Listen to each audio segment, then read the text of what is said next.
Welcome to Oh God, What Now, the podcast that did not just fall out of a coconut tree. I'm Dorian Lynskey. I wanted a Kamala-style laugh there, like a big On today's show, Keir Starmer has faced his first PMQs as PM. How did he fare, and how did Sunak perform in his unwanted new job as leader of the opposition? Kamala Harris is effectively, though not yet officially, the Democratic presidential nominee, creating a whole new dynamic in the US election. What are Harris's strengths, and has the Trump campaign identified her weaknesses yet? And in the extra bit for supporters, Southgate quit, Biden quit, Murray quit, but Liz Truss just won't quit. We'll discuss when it's the right time to step aside. Let's meet today's panel. First, it's journalist and author Marie Leconte. Hello, Marie. Hello. So I was initially sceptical about the reality of Brat Summer, but now it turns out that it's a real thing, and I apologise. And you were even asked to write about how it relates to Kamala Harris.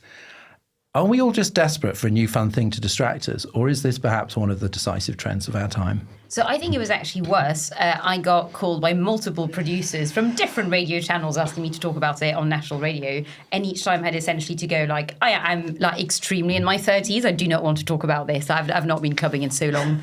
Brat Summer, I don't know. In a weird way, though, I feel like it sort of is an interesting thing in that it doesn't really mean anything. It's a bit like Feral Girl Summer, or like whatever stupid summer thing there is every year of going, it's the summer, it's sunny, I'm just going to be a bit chaotic because I'm young and it's warm. And Brat Summer is basically that as well. But that's it. It's named after the Charlie XCX album, which has the word brat on a lime green cover. So my daughter, who's very into this, showed me her lime green lighter and her lime green like nail varnish or whatever, lots of lime green stuff.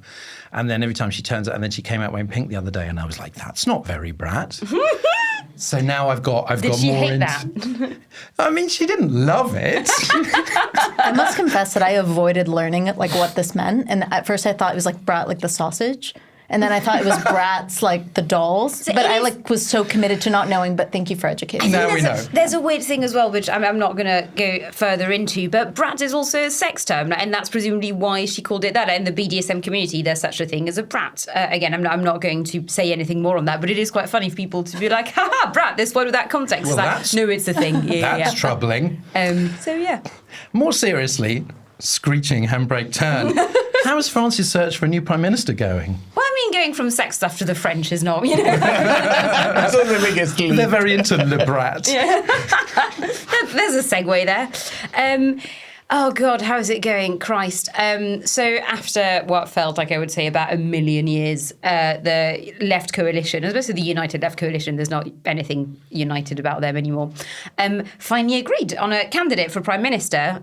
She's called Lucie Castet. I'd never heard of her. I think few people had. She's a relatively unknown civil servant.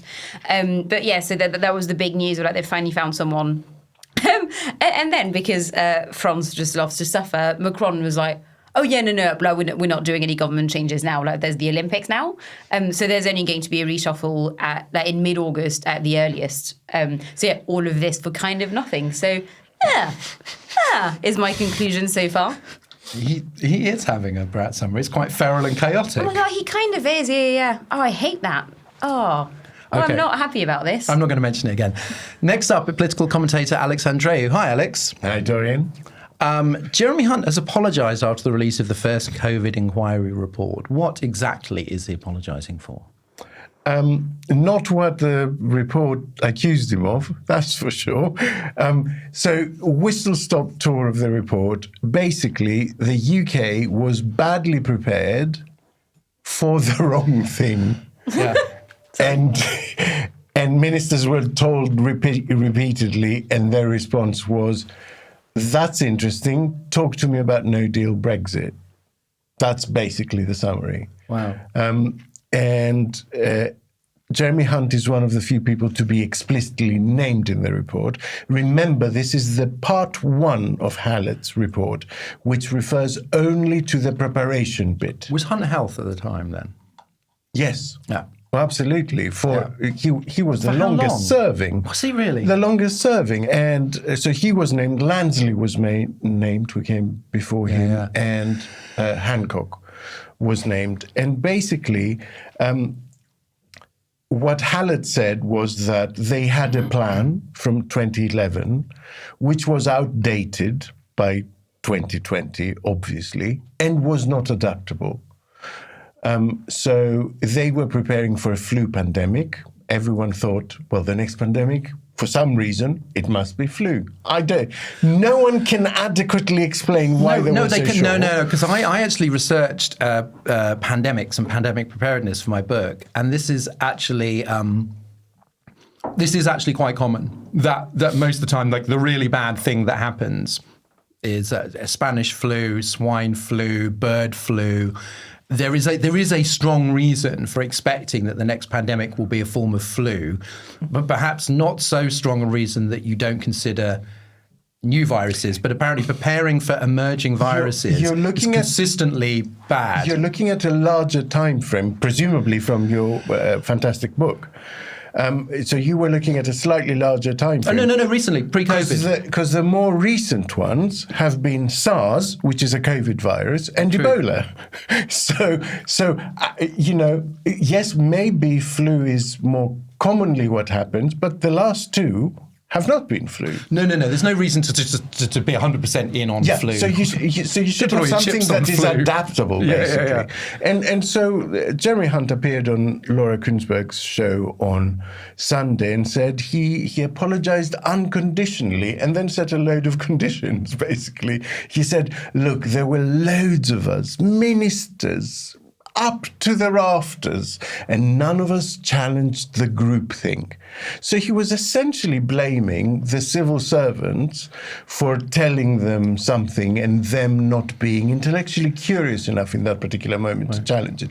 It wasn't like that at all. They got a report, Cygnus, that said, this is out of date and it's really bad if something else hits, something other than flu. And they quite literally took the staff that were employed in the contingency unit at the Cabinet Office and moved over 50% over to no-deal Brexit preparation. That was a response to, a professor saying, you really need to look at this. It is heartbreaking to think what the preparedness would have been like, even if you say, like, sort of perhaps preparing for the wrong virus, but without all of that bandwidth being used up by no-deal Brexit. Yep. Like, the timing was just horrific. Finally, Time magazine journalist and, as of this week, official British citizen, Yasmeen Serhan. Hello, Yasmeen. Congratulations. Thank you. How much more British do you feel now? I haven't developed the accent, thank God. I'm just kidding. It's a wonderful accent. Give it would not sound wonderful on me. You're allowed to keep your accent. I'm sure that's in the small print. Benjamin Netanyahu is addressing Congress this week, but many Democrats have refused to attend, with New York's Jerry Adler calling him the worst Jewish leader since before the birth of Christ. Why is an accused war criminal receiving this honor from the Congress? Well, because he was invited by the Republican House Speaker, I believe as a means of, trying to demonstrate the Republican Party's staunch support for Israel. And this is actually Netanyahu's fourth visit to Congress. So he surpassed the record of Winston Churchill, though I suspect there won't be a bust of him in the White House anytime soon. The first time he addressed Congress was in 1996, shortly after the assassination of Yitzhak Rabin. And the last time, as we all probably remember, was in, I want to say 2015, when he came to basically speak out against President Obama's Iran deal, or the nuclear deal. That said, so that was a very partisan speech. For this one, Netanyahu has basically said that he's going to use it to, and I quote, emphasize the importance of bipartisan support for Israel. And indeed, people I've been talking to in kind of the days leading up to it have told me that they don't think this will be as partisan of like a trying to go for Trump. Because the reality is we don't know now more so than perhaps a few weeks ago. Netanyahu at that, prior to Biden dropping out, may have been preparing actively for a Trump presidency. Now, of course, with Kamala Harris entering the race, that's no longer seems as certain. So I don't think he wants to ruffle any feathers. But I think the irony of him coming with that message is interesting because he is probably the Israeli leader who has done the most damage to bipartisan support for Israel in Washington. contrary to what he and even AIPAC would say, Israel is no longer a bipartisan issue. It's actually very divisive. And we're seeing that because dozens, as you mentioned, of lawmakers, including, lawmakers who would identify as, very much in favor of Israel's security, like Chris Van Hollen and others, but equally concerned about Israel's conduct of the war. They have said that they're not. Well, that was the point that Adler was making. He wasn't making an anti-Israel point. He was going, they are being incredibly let down and damaged by this guy. Yeah, and I think what's most notable, of course, is that Kamala Harris will not be there. She won't be presiding over his speech either. So she won't be standing behind an accused war criminal. She will be meeting with him later in his visit, but I think it is noteworthy nonetheless that she has decided not to be there. So obviously, politically, it's a really difficult issue because there are lots of people in the Democratic coalition who, even if they don't some do like Netanyahu, even those that don't want there still to be, staunch support for Israel. Then you also have many younger voters, many Arab Americans, many people on the left who have been really angry about Biden's position. How much room for maneuver does Harris have to perhaps take a position that is more sympathetic to Palestinians, less alienating to those voters, without being painted as anti-Israel, anti-Semitic, without losing another chunk of the coalition? Where can she position herself? I think what we can anticipate right now is that there will certainly be a rhetorical shift because compared to Biden, who set the bar so very low, she has been seen as far more empathetic to Palestinian suffering than he has. In fact, I was speaking to a former Arab spokesperson for the Arab world in the State Department, a veteran diplomat who she was the first career diplomat to resign in protest of the Biden administration's policy vis-a-vis Gaza. And she was telling me that when they were putting out messages to the Arab world or to Muslim majority countries, that they would often pull from Harris's statements, not Biden's, because they knew that those would play better. She was the first senior administration official to call for an immediate ceasefire, time limited though it was, and she squarely put the blame on the Israeli government for failing to curtail the humanitarian catastrophe that is still ongoing there. So I think she certainly has room. There's room for her to have more of a rhetorical shift. And I don't want to, it's not everything. I think people are hopefully going to want to see her take more action. But I think the reason that there is hope that she might be a bit more stern with Israel is that, unlike Biden, she does not have this deep ideological devotion to Israel. She's of a different generation, and she will probably be more flexible and probably, frankly, I would imagine, less inclined to deal with the kind of Netanyahu grandstanding that, frankly, Biden, even though, he would report and tell journalists that he was pissed off, call him an asshole, whatever, frankly seemed to just deal with. And now, look, Netanyahu's going to probably outlast Biden in office, which is really something. Before we start, a couple of notices for your diaries. We are loading up the transit van, getting on the road again with a series of live shows in not London, both the South and the North. And Patreon people are the first to find out where and when they will be, and they get ticket discounts too. I'm being mysterious for some reason. The first one is on sale to Patreons right now. General sale starts at the end of the week. So if you want to find out early and get tickets and find out where it is, I don't know, search Oh God What Now Patreon and sign up. Is it the Shetlands? And while you're there, you can sign up for our monthly Zoom session, Oh God What Else, taking place on Thursday, the 1st of August, which will be on the internet. Zoe Grunewald, John Elledge and Andrew Harrison will be hosting the virtual happy hour, answering your questions and talking about much more besides. Patreon is the engine room of what we do. So if you've enjoyed the podcast throughout the election and perhaps at this very moment, then please consider helping us into the future and the brave new world of politics. We could use your help, and it's as little as £3 a month. Just search Oh God What Now Patreon. We will love you for it.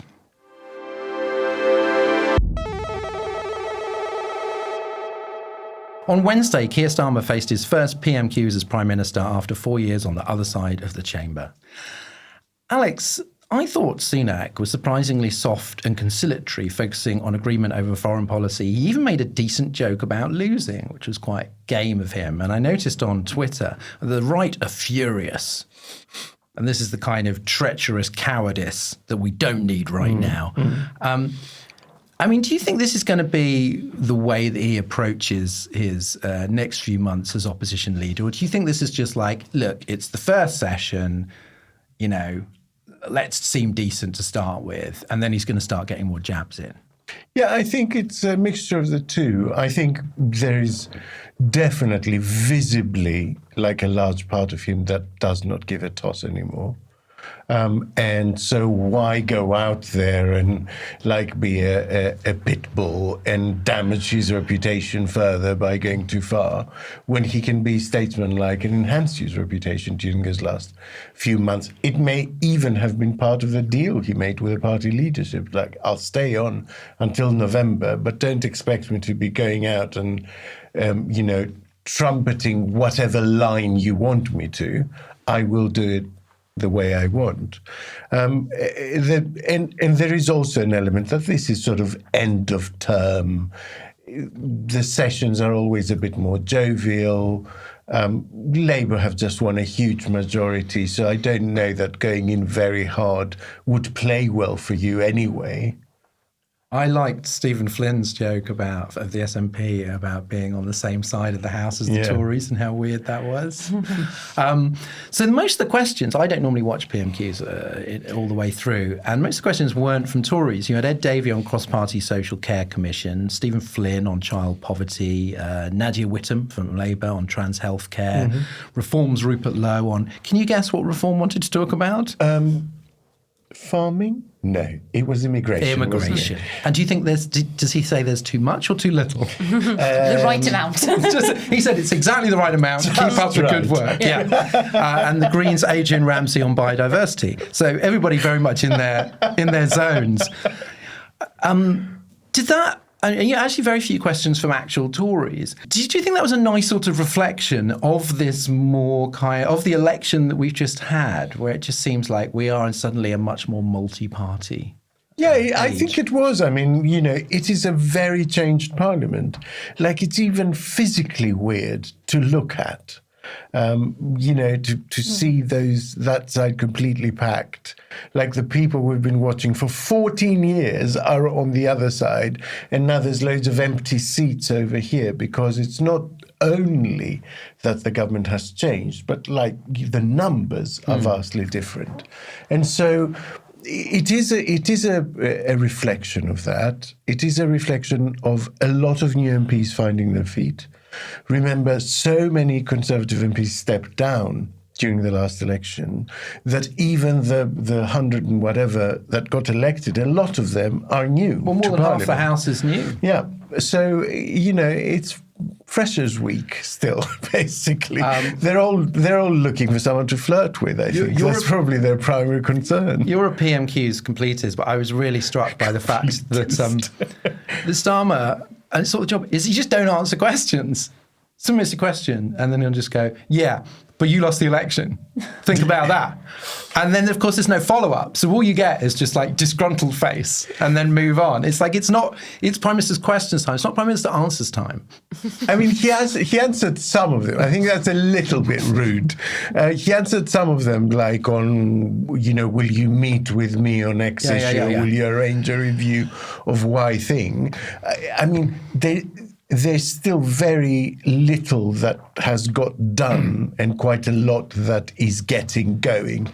So I guess it is a difficult period for, you know, defending your record or anything like that. It will be a little bit weird for a couple of months. Marie, there was a lot of speculation that Sunak would not want to be a leader all the way through to the next leader who'd be chosen in November, and there'd be a caretaker leader, perhaps, you know, I know Mel Stride or James Cleverly or somebody like that. Did it surprise you that he's decided to sort of suck up 4 months as a loser? I mean, I'm not being mean. I'm just saying, like, I'm being empathetic. Like, that's quite hard. Being factually correct, he is a loser. Yeah. Brackets of elections. I think I was surprised at the beginning and then thought about it some more. And then I realised it sort of made sense. I think, you know, politicians, especially politicians who end up becoming quite senior, do in time always end up becoming obsessed with their legacy.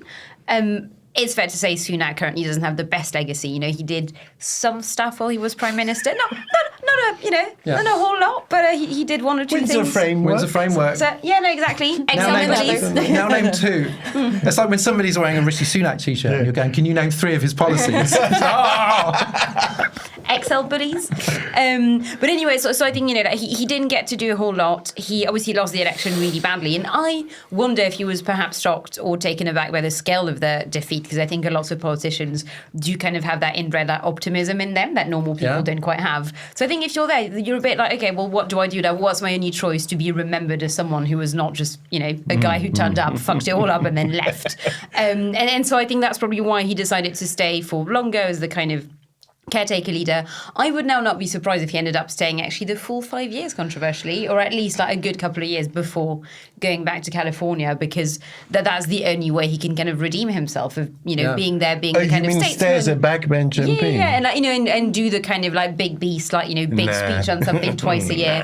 I think I don't know, maybe. For at least a couple of years, I think. And I would suspect that that's about kind of, trying to salvage some form of legacy. Well, he's got a few quid in the bank to sort of... But I'm sure he still sleeps soundly at night on all his... by. But also his history, like he was brought in as Chancellor, if you remember that far back, because Sajid Javid refused his press people to be controlled from number 10. Yeah. That's why he was brought in. Then he was rejected by the party membership. Then he had the party basically hating on him every day he was in power, and that the country just humiliated him. So he's in many ways the party gimp. He's tied up in a basement and does as he's told. Yeah, but I still think, like, if you look, people are going to look back on 14 years of Tories, and there's going to be on one side, you know, people like Cameron, Truss, etc., who are a bit like, bye, broke everything, don't care, like Boris, obviously. And then, you know, and I feel like the way people talk about Theresa May now, I think a lot of people who even didn't like her, didn't agree with what she did, you know, as Prime Minister, were like, you know what, she stayed on, she gave it a shot, she actually had some interesting interventions in the chamber, in the House of Commons afterwards. Good for her. And I wonder if Rishi is not maybe trying to go for that sort of thing. Well, you know what? Yeah. I'm always optimistic about a bit of humility and decency. So nominations for the Tory leadership open not long after we record. Obviously, sort of early days. Only James Cleverly has declared so far. Conservative home readers, make of that what you will, make Kemi Badenoch the clear favourite, well ahead of Robert Jenrick and Tom Tugendhat in joint second place.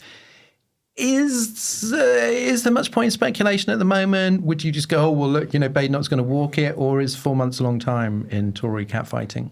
I think 4 months is a long time. I don't love predictions, but I just do not see Robert Jenrick as leader. But in the same way that everyone was talking up Suella Braverman for so long, and it was only one of those where I was like, is literally everyone in Westminster playing a prank on me specifically? Because I don't see it at all. Like, for me, it was like very obvious that she would never get anywhere because she's not charismatic, didn't have many friends. You know, there was no reason for me why she would ever succeed, and she's not even running. It's never stopped me. And then Jenrick, I find quite similar. He's just not very charismatic. What was it, the incredible point about, was it earlier this year, I think, where he cut his hair and lost, I think, maybe a bit of weight. And I can't remember what Tory paper was like, ooh, Jenrick is ready. Jenrick is on the Ozempic. Oh, definitely some Tory MPs are, but I'm not going to say who. But yeah, so Jenrick I'm not really seeing. Kemi is interesting. So I remember in the last... She's leaving Cleverly for last, you know, like you do with your favourite bit of food, because she loves Cleverly. I think in that choice, Tugendhat or Cleverly would probably be the better choices in terms of like who you want in front of Starmer. I agree, and they're also the least likely to get it. I think Kemi again is not... So the last proper leadership contest... It is fair to say that actually, you know, like Tory members did like Kemi, but she wasn't quite ready. She's not really been in cabinet and stuff. So I can see a world in which, if it'd been a very short contest, I think she almost certainly would have won. However, I think 4 months is long. And again, she is someone who just does not like her own MPs, does not like journalists, doesn't really like being told to do stuff at any stage. If you give her that much rope, I wonder if like something will happen. People will go, oh. The dark horse may be Priti Patel as well. Apparently, like she's trying to rally troops. I think PMQs with Badenoch as leader would be the worst vibe. Just horrible. Although I'm kind of enjoying the Kemi Angela Rayner, which actually has led me to think. Like, genuinely, I spent quite a lot of time thinking about this. I'm going to put it to the table now. Who would win in a fight between Kemi and Angela Rayner? Because I do not know. They both scare me. That is quite a difficult one. Isn't it? Yeah. I'll leave it with you. Just have a little think. If this was Street Fighter, they would be like the two really evenly matched ones. I think they would be. Yeah. This is good. This is really good analysis. Is that what you asked? Yeah, that's right. Write in, let us know. Do you want my punt? Jenrick will get it. Yasmeen, two SNP MPs brought up the suspension of 7 left-wing Labour MPs for at least 6 months for supporting an SNP amendment to lift the 2-child benefit cap. That includes Zara Sultana, Rebecca Long-Bailey and John McDonnell. And this is unprecedented, certainly for Labour, and divisive. Some say, I'm going to do the even-handed thing here, some say it was necessary disciplinary action against posturing rebels. Others say that it is an authoritarian overreaction designed to squeeze out the Labour left. Which is it? Radio 4, get her. Well, we know that Starmer has the propensity to be quite ruthless, and I think he proved that, obviously, with this decision. I think it was one thing when he was doing it before the election, and it was very much as part of this argument is we need to get this party ready for government, and they wanted to be united. But now that they've won this election with this massive majority and such a seemingly small number of people rebelling on an issue that is not even popular among Labour MPs, like no one's, I think, actively trying to defend the cap, right? I mean, it's more just a case of money. Of course. So it struck me as a bit odd that this was kind of the decision that he chose, like the issue that he decided to take this decision on. I think it very much paints him as having zero tolerance for any kind of dissent. Granted, it's a time-limited suspension that I guess will be reviewed. What I found interesting was the text that the letter that they sent to the MPs who had been suspended, saying that while the party recognizes the right of members to abstain from voting in the House on matters of deeply held personal conviction, any such intention shall be intimated in advance and as soon as possible. So, I mean, it was almost this question of like, you're allowed to disagree, but you don't vote against us, and you tell us when you disagree, but you got to keep this in house. So I don't know. I think, given how big Labour's majority is, this is obviously going to be kind of a big tent. Despite the fact that they obviously, the left has kind of been reduced massively of the party, I should say. That is going to cause issues, I think, down the line, because invariably they're going to come up against issues that are actually quite divisive. I worry that it's going to make Starmer look a bit too ruthless. But wouldn't the opposite, like, what would happen if he'd given in on the very first rebellion, like on the King's Speech? There are 3 votes in Parliament, the King's Speech, the budget, and a vote of confidence that count as the hardest possible 3-line whip. I know. I mean, what would have happened if he'd given in on them in that first vote? He would have a queue of people at his door saying, oh, and I want X. Yeah, no, I mean, that's a... But I wonder, my thing is that I wonder how much of it is about the whipping operation as well. And I think Stephen Bush made that point. I'm about to shamelessly nick it. But we kind of all know the 2-child benefit cap is not going to survive this parliament. They will remove it at some point. So instead of going in all stick and no carrot, I think that's one of those votes where the whips could have gone to the MPs and gone, listen, just do us a solid on this one thing. We all know we're going to get rid of it eventually. Wink, wink, nudge, nudge. Please go with us. And obviously, if those MP then decided to still defy the whip, then by all means suspend them. But I think that there could have been space there for more gentle whipping. But why did they do that? I mean, I'm not... They hate the left. I think they love hippie bashing. But why did those MPs do that? Because I noticed that some people on the left were very angry at people like Nadia Whittome and Clive Lewis, people I've got a lot of respect for because they're actually in the left and they don't do these sort of sort of kamikaze moves. Why did they go, right? Most people, I think, and everyone around this table likes the 2-child benefit cap, right? I love it. I think I want to kiss it on the mouth. Sorry. Yeah. Okay, no. Special principle one, do not like it. I think you'd be hard-pressed to find a Labour MP who, maybe the very right, who likes the cap. So why would you go for an SNP amendment, like a troublemaking amendment on the King's Speech, like you said, one of the most important votes.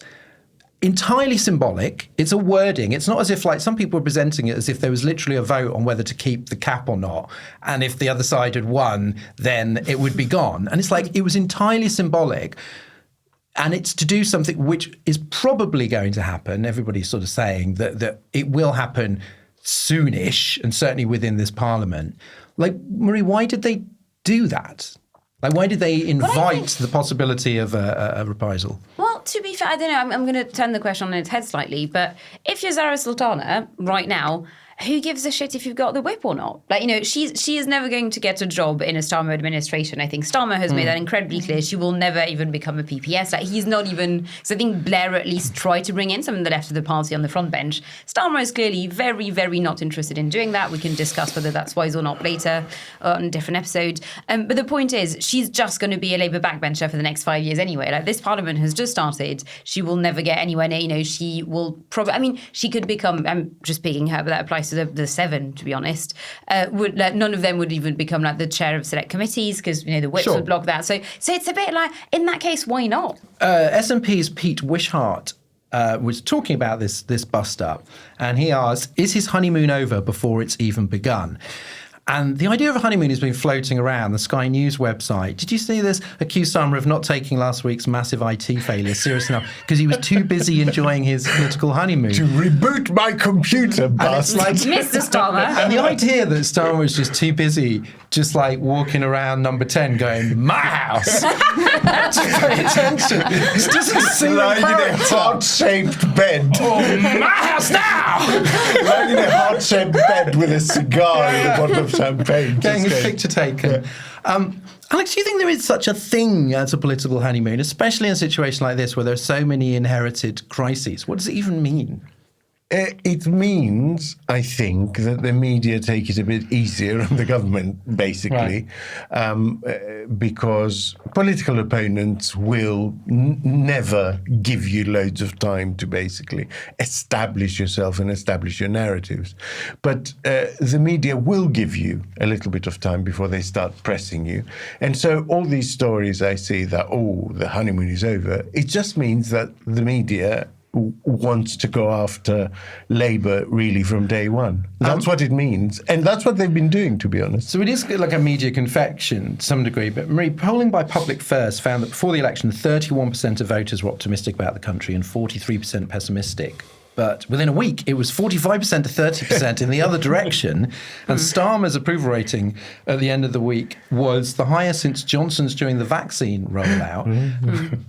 How much can we read into this? Is it just like, thank God the Tories are gone, I feel a bit better? So I do think it's partly that, because one thing I found really interesting, even in the last week of the campaign, is that normal people, i.e. non-nerds, didn't really realise that a Labour landslide was coming. Like, every interaction I had with, again, like people in my neighbourhood, like guy from the corn shop, guy from the coffee shop, whatever, who knew what I did for a living, were just a bit like, are Labour really going to win? And I was like, yeah, let's just say it.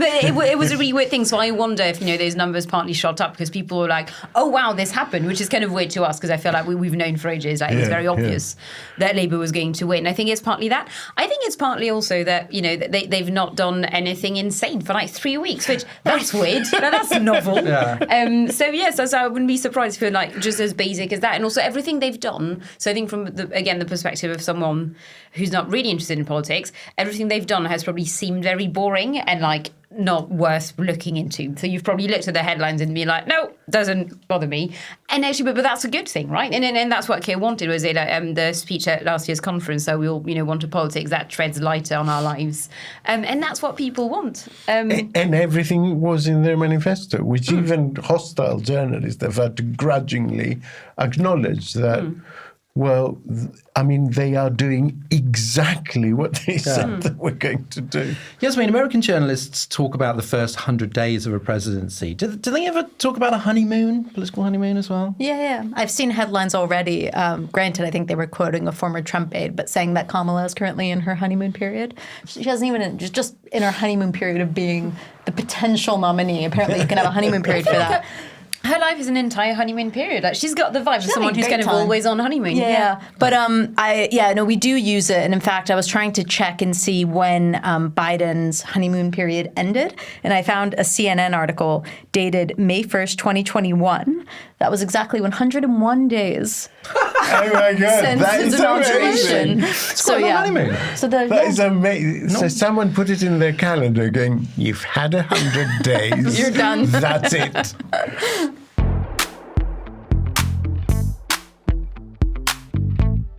Now, let's have a question from our Patreon backers and butt your emails. If you support us on Patreon, you too can submit a question to the panel. This week's question comes from Jane for Remain. She says, it's easy for us to laugh at former Tory MPs as they retreat to the Republican National Convention, the Express and GB News to carry on as if their opinions are still important. It is easy.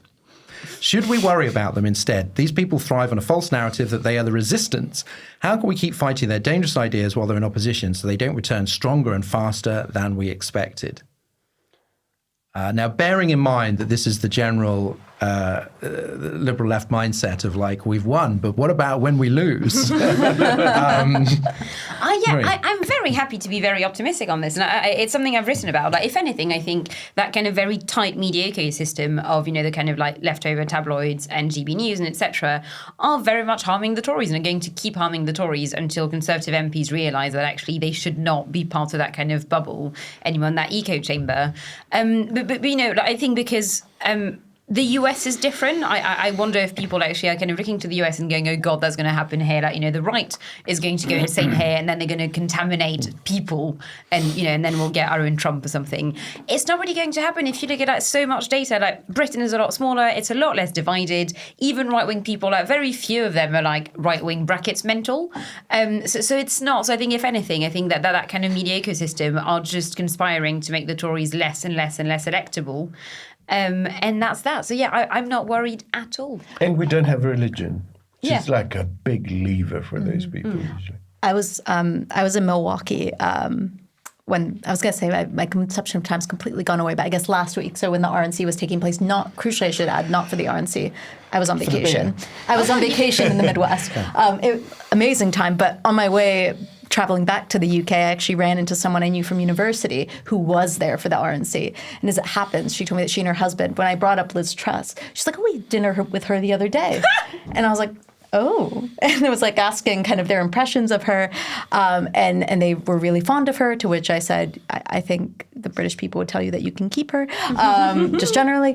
But my impression of her kind of being there and even listening to some of the like things she was saying, that doesn't, her being there and trying to, rectify whatever semblance of an image that she has or a reputation is not really, I don't think, a risk here. I agree with Marie. I think she's, the type of politics she's sort of trying to do now plays well in America. I'm not convinced that she will play well. I think she's, frankly, a bit too awkward for American politics. I think I just don't see that working out. But if she wants to try, go ahead. It was quite fun seeing her on a clip on Fox News, I think, saying that Kamala Harris wasn't up to the job. Oh, my God. From Liz Truss. Yeah, it's quite amazing. Well, my answer to this question is that actually the media stuff is not what's important. It always tends to be, I think, like the think tank stuff. There is such a systemic imbalance there between the kind of the whole think tank world in terms of the number of them, in terms of funding between the right and the left. That's always what you've got to keep your eye on. If you were going back to the 60s and 70s, it's the IEA you should have been watching, not the Daily Telegraph. Yeah. And it's a jobs fair, essentially. Yeah. It's not they don't go for the political speech bit of it. They go for the jobs market. Yeah. So I wouldn't worry that they're going to come back strong and fast yet. The boring answer is always deliver. Deliver, let them seem like the cranky people who are suggesting mad solutions to problems that don't exist.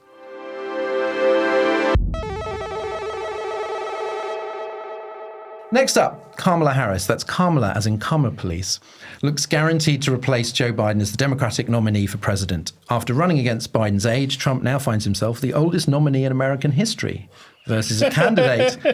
Although technically a boomer, born in 1964, she has strong Gen X energy. What is the new shape of the race for the White House? Yasmeen, she's had the largest 24-hour fundraising haul for any candidate in history immediately after Biden stepped down. How much is Democrats excited by Harris herself, or just excited that it's not Biden and they now have a shot at winning? Almost like what we were saying earlier about how much is excitement about Labour and how much is just not the Tories. Yeah. Is it just like, oh, change and possibility, rather than going, I like the following 10 things about her? I think it is more the former. And I say that just because, which isn't to say that people can't be excited by her, but I think she's only just starting to be introduced to the American people as a viable presidential candidate. And so we're going, she was kind of in the background for much of the last 4 years. So in a weird way, she feels new, even though she's certainly not new. In fact, she's run for president before. But as I mentioned, when I was in the U.S., spirits among Democratic voters was just so low. And this was before Biden dropped out. Right. And there was this, in conversations with people, there's just this deep sense of, especially after, because I also happened to be there when Trump was shot at.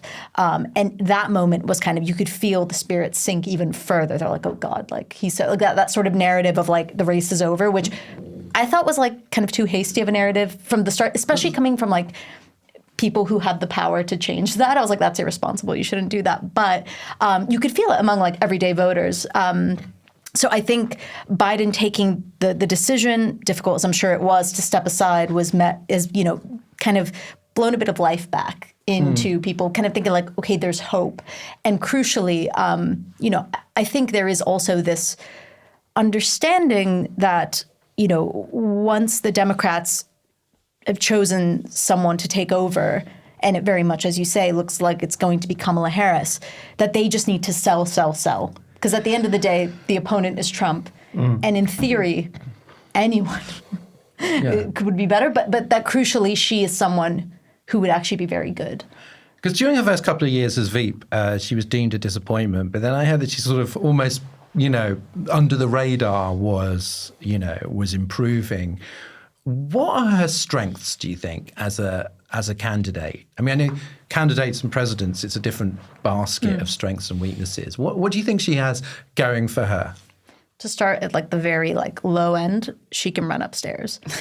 I saw a clip of her running up the like Capitol. I don't know if it was recent or not, but like the age thing I think is actually quite huge. And as you mentioned, all these talking points that the Trump campaign have been making about this octogenarian man running for president. Now suddenly he's, as you say, the oldest man in the race. So her youth is a huge thing because now, it's going to be an asset in a race that was previously dominated by old men. And now she's presenting this like very clear alternative. I've realized that running for president, obviously I can't do that, but it would be the only context in which I would be considered youthful and dynamic.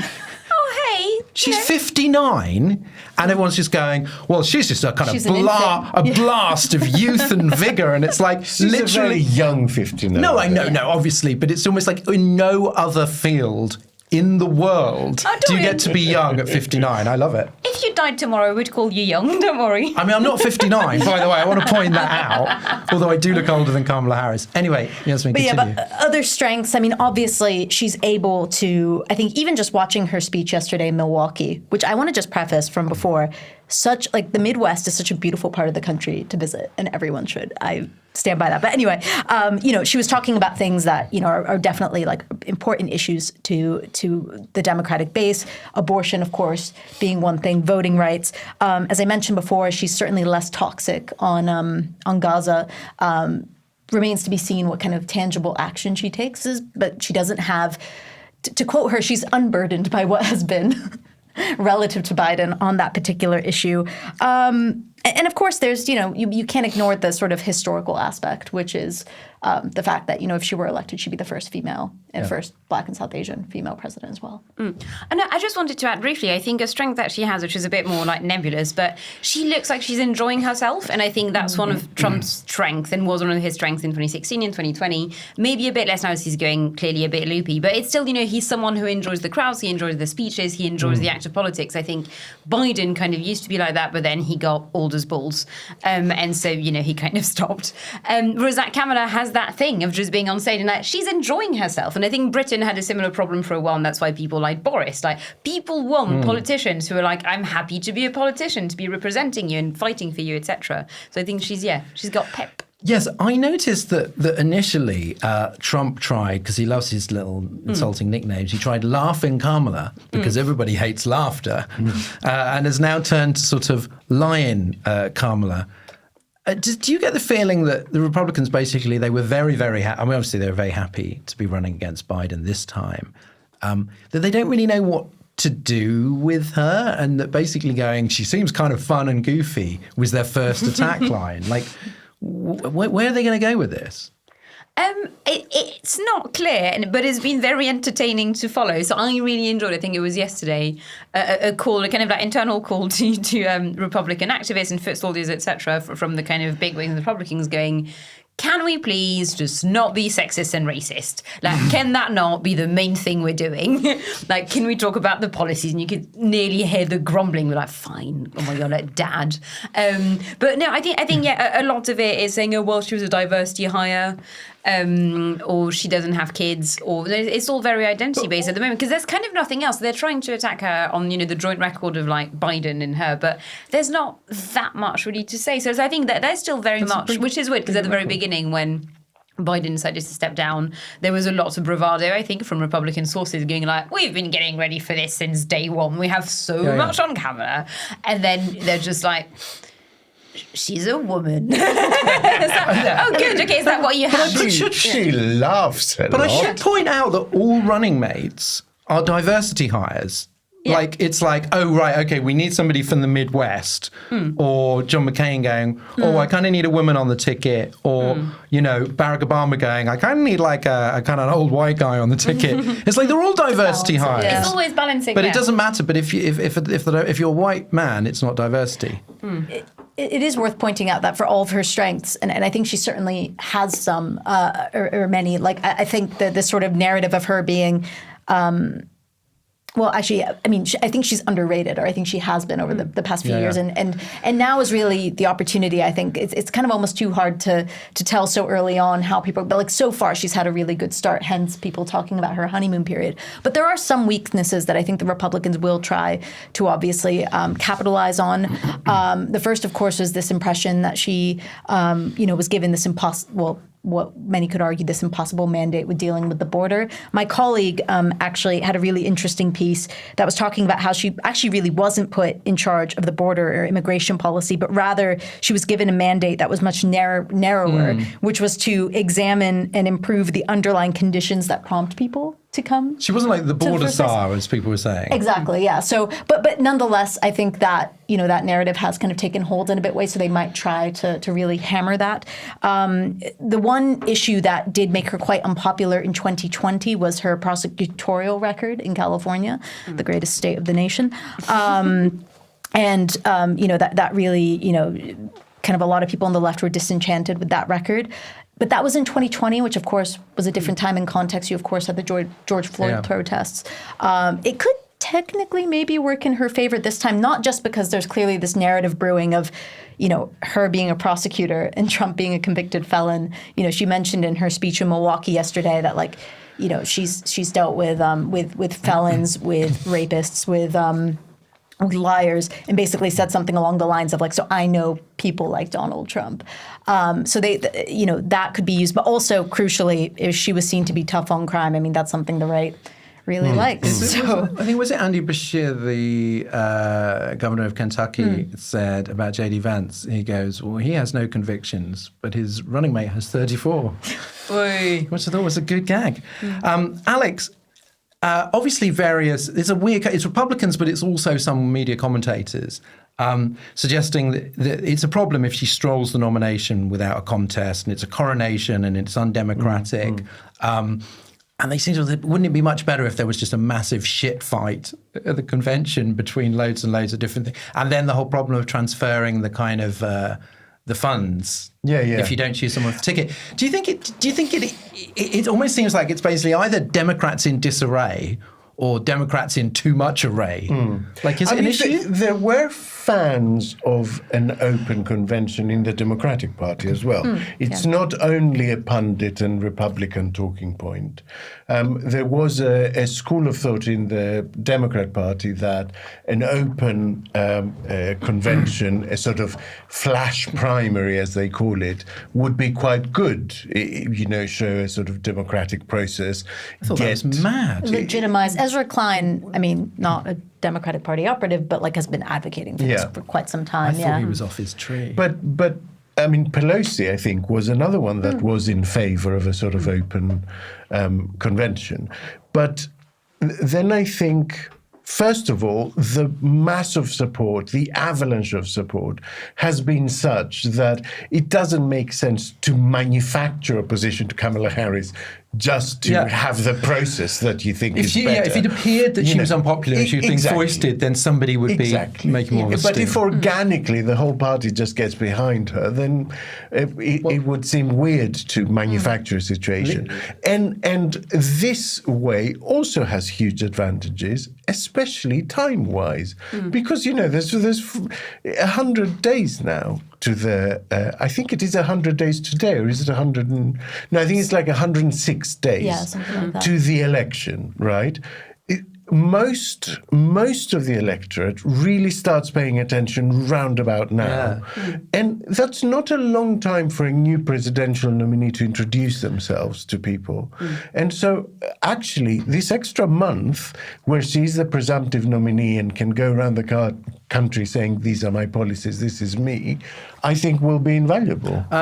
It's just weird. But basically, I just noticed the press was just going praising the sort of the unity of the Republican convention, and it's like, surely the Democrats can enjoy a bit of unity as well. Yeah, that is, if it's good for one, it must be good for the other. I mean, the Republican convention is united because they're now all cranks.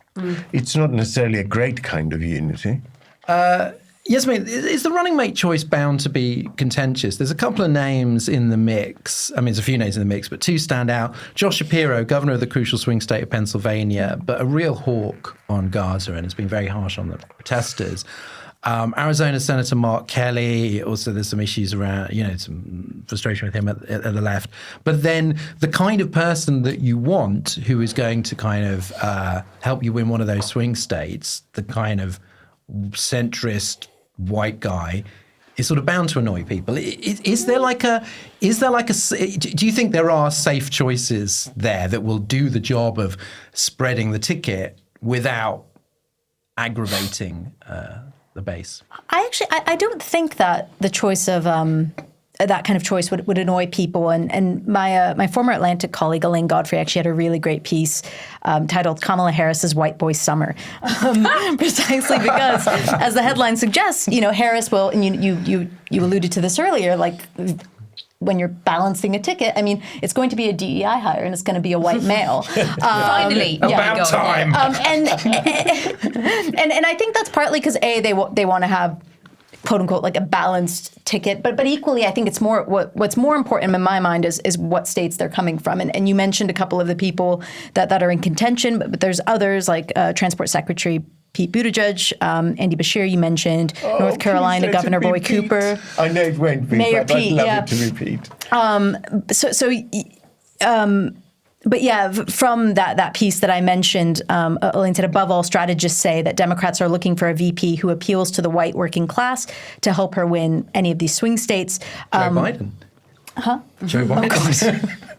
Jeannie Carter. So yeah, I mean, I don't think people will be pissed off, though. And I also think, crucially, this is what's kind of, a lot of these choices are also young Democrats as well. So it really is finally ushering in that kind of new generation. Right. So I think people are very excited. But as you mentioned, I mean, the choice will be important, not just because of where they're from and potentially what states that could win them, but also because, crucially, as you say, a choice like Shapiro could maybe not help as much in uniting the left. That Mark Kelly, I think, was an astronaut. I mean, that's quite cool, though I think he's a bit older. Anyway, it will be interesting to see who. Do you know if Chuck Schumer is standing again or going? Oh, I don't. I was going to say no. He's far too old. It just occurred to me that we could go from a situation of Biden, Pelosi, Schumer, with a real changing of the guard of Kamala with a young VP and a new Speaker of the House of Representatives and a young senator. I mean, that would be extraordinary. It'd be like changing of the guard in Muppet 4 babies. years. Just bring in the kids. I'm not. Fraggle Rock. I'm not admittedly sure about Schumer, but I think if U.S. politics has been kind of proven anything so far, it's that people don't leave willingly until they are far too old. Alex, J.D. Vance, his approval ratings are the worst since 1980, and that's only because they only started counting in 1980. He's kind of really unpopular. This old clip resurfaced of him attacking Kamala Harris, and in fact, seemingly most women in the Democratic Party for not having children of their own. Yeah. Although she does have 2 stepchildren, but that's not good enough for J.D. Vance, who was largely raised by his grandmother. But never mind. Do you think that he is the sort of new Ron DeSantis? Because it seems that pundits get very excited about him, and there's lots of profiles of him. But voters see him and just go, this guy seems like a charmless dick. Like, we've been through this cycle of...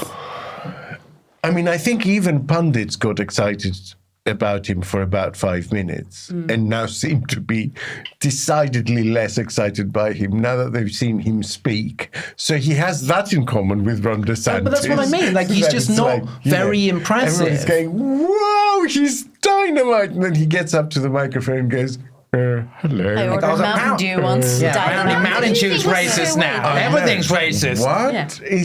His delivery was very bad. Yeah. And I think actually that will be a really interesting dynamic because I think that joy and that exuberance and that we're looking to the future and we're being positive and we're the new generation matched against this angry men ticket that are just angry about everything. I'm not sure how that will play. And I think actually there is the potential there. Obviously, most American elections come down to the granular level of this county in this swing state. But there are some elections that are sort of wave elections, tsunami elections, where the whole country, where basically the numbers are so big in the popular mandate that they sweep loads of states with them. And I sense that this has a potential to shape into that, to shape into something where in 3 weeks' time, there is only that 20-odd% base that is really Trumpian that's excited about Trump. I like your optimism. Marie, just to puncture that. Thanks. Cheers. It just seems to me, and it seems for a while, with all the panic about whether Biden should step down, like it was a really manic period. And it seems to me that the problem that America has, and it's going to be a persistent problem, or it has been for the last, getting on for a decade now, is that one party is a regular political party and the other one is a radical right personality cult with anti-democratic leanings. So every election essentially is an existential crisis. So in the normal days, if Biden was running against Mitt Romney, I don't think people would have been losing their shit over whether Biden should step down or not. Like, how does a country keep going forward? Like, how does a country kind of live with the idea that basically, unless the Democrats win every time, shit gets it's very the end dark. Of America. Yeah. I mean, I have no idea. Sadly, I don't have a crystal ball, but to be very blunt, I think we need to see what happens after this election / when Trump steps down / when Trump dies. Like, I do think a lot of it is about Trump, and I don't, I'm definitely not an expert in the Republican Party, but is it the case, that when Trump goes, either off this mortal coil or just off frontline politics, is that the point at which the kind of slightly less insane Republicans go, fucking finally, let's try and get the party back? Is it the case where actually they really have drunk the Kool-Aid or they just out? Or is it, and I think it's just the big mystery box, but until Trump in some way or some other is no longer involved in politics, then, What do you think is, can the Republicans get back to just being the other party, like pretty right wing, but not like a threat to democracy? So my thing, because I was actually really idly thinking about that the other day, and I wonder, because there must be a generation of like people working in DC, around DC, the kind of people who would normally be getting into politics, and especially because the US is big and a lot of it is very decentralized by its nature. So you're probably going to have a lot of people working at state level as well who are just normal right wing. and who've probably just been a bit like, what do we do? Because I don't know. And I wonder what those people will do once Trump goes. What do you think? I think it's my mystery box. How deep does the sort of, mania go? Well, I think kind of going back to the point we were making about even just the media interest in J.D. Vance, I think part of what spurred that also was because it seemed to a lot of people as though this was the first time Trump kind of chose a successor. And this isn't ruling out the possibility that one of his sons decides to run, which, I think Eric had made some comment about, it remains to be seen. But I think given the fact that the people who are seen as potential successors to Trump have, and in the case of J.D. Vance, I was reading an article he wrote in 2016 for The Atlantic, complete 180, like very different person now. He was warning against Trump as being this like kind of delusion. And now, of course, he says what he says. So I think it'll be interesting to see how long that cult lasts and whether it will be as easily applied to other people, especially if they lack, this feels like a weird word to say, but like the charisma of Trump. But I don't know, they seem to, it's hard to imagine them going back to the party of the Bush or the Romney or the, or even the McCain. Sarah, they flirted a bit with Sarah Palin, but obviously as McCain's running mate, but like, I don't know how they go back. I think a lot of the people that Marie was just talking about probably feel politically homeless, but I don't know how representative they are, how many of them haven't been taken in. Because technically J.D. Vance was one of those people, right? And he got co-opted. I guess the question is how many of those people are converts? And you see that the support for Trump, there is like almost religious zealousness to that, and that doesn't fall away easily. Finally, unless Lauren Boebert's conspiracy theory is correct and Biden is secretly dead, thus making Kamala Harris president already, he has a way to go as president. Are there things that he could do that would be particularly wise for both his legacy and for Harris's chances in November, that now he doesn't have to worry about running? Because that's a weird thing, right? You're the president, but then you have to spend a quarter of your term running for the next election. He doesn't have to. Are there things that he could just crack on with that would help? The Middle East would... He said that he's going to spend the next 6 months focusing on that. And I think his successor, whoever it is, will probably be grateful if he sorted that out, because then it wouldn't be in their in tray when they come in January. But I don't know. He was kind of voicing optimism that a deal could be close, but it's been elusive so far, and the war is soon going to be entering its 10th month. So, it would be good. We'd all hope that he would succeed on that.